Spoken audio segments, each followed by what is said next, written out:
ونبدأ بأول كورة وهي جول أيمن أشرف في البنك الأهلي مع الحكم محمد سلامة، وفي ظل وجود الفار يتلغي جول زي ده صحيح 100% لأيمن أشرف بعد ما طلع وحط الكورة بدماغه بدون أي أخطاء، ولكن كان لحكم اللقاء والفار رأي آخر عشان يخسروا الأهلي نقطتين في مشوار الدوري وينتهي الماتش 0-0. والعجائب القدر إن نفس الكورة دي بعدها حصلت تاني في كذا دوري أوروبي واتحسبت عادي جدا، بس هي عشان للأهلي. تاني كورة معانا كورة اسلام جمال اللي جابها من جوه الشبكة بعد ما تخطط بكامل محيطها، مش زي كورة زيزو، ورغم وجود الفار برضو ما اتحسبتش بقيادة ابراهيم نور الدين. وخسر الاهلي نقطتين جداد بفعل فاعل عن طريق الحكام عشان يكون الاجمالي لحد دلوقتي 4 نقاط. على بقى لجهاد جريشة الزملكاوي في ماتش بيراميدز والتغاضي عن احتساب ضربة جزاء صحيحة 100% لصالح محمد شريف. تدخل واضح من أحمد سامي على رجل شريف الشمال، لو ركزت على رجل شريف هتشوف العرقلة بوضوح عشان يزق رجله وبعدها الكورة. وفي ظل وجود الفار جهاد جريشة لم يقتنع ان الكورة دي ضربة جزاء وفعلا ما حسبهاش وحرم الأهلي من ضربة جزاء صحيحة، ولم يكتفي بده بس، لا وكمان لغى هدف صحيح 100% لصالح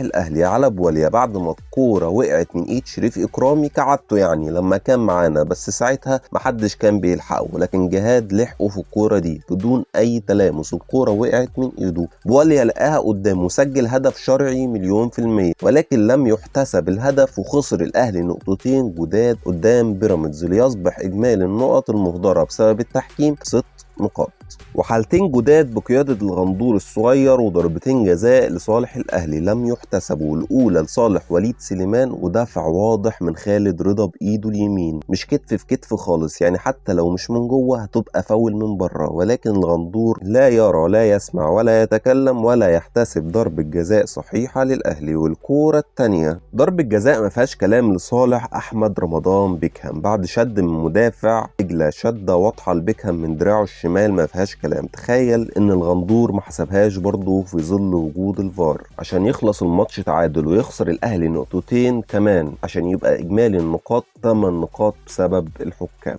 وبعد كده ماتش المحله بقياده محمد معروف صاحب الفرحه الشهيره في ماتش الزمالك وضربه جزاء غير محتسبه لصالح محمد هاني بعد عرقله مدافع المحله قدام عين الحكم والفار، ولكن الحكم برضه لا يرى لا يسمع لا يتكلم وما احتسبش الكوره دي وقال عادي ما فيهاش حاجه وكمل. تخيل معايا كده فخد لعيب المحله ده اللي داخل في هاني فجاه اصبح هوا وهاني وقع لوحده، وبعدها كوره شريف اللي المفروض انه رايح انفراد ومفروض ان فيها كارت احمر لمدافع المحله، نفس كوره حسام عبد المجيد في ماتش سيراميكا بالظبط، وبرضه ما خدش الكارت الاحمر وتغاضى عنها الزملكاوي محمد معروف عشان يخسر الاهلي 3 نقط مهمين في مشوار الدوري بفعل فاعل بقياده معروف ليصبح اجمالي النقاط كده 11 نقطه. والحاله اللي بعدها ضربه جزاء لربيعه على فتوح اللي دهس انكر ربيعه الكوره دي، ولكن امين عمر احتوى الموقف وخلص الماتش 0-0 عشان يخسر الاهلي نقطتين كمان ليصبح الاجمالي 13 نقطه. وبعد كده ماتش الاسماعيلي والحنفي لازم ياخد دوره وعدم احتساب ضربه جزاء صحيحه 1000000% لصالح اجاي على حارس ومدافع الاسماعيلي بعد التدخل على اجاي بمنتهى العنف لينتهي اللقاء 1-1 ويخسر الاهلي نقطتين جداد ليصبح الاجمالي 15 نقطه بالحكام ضاعوا على الاهلي في موسم 2021.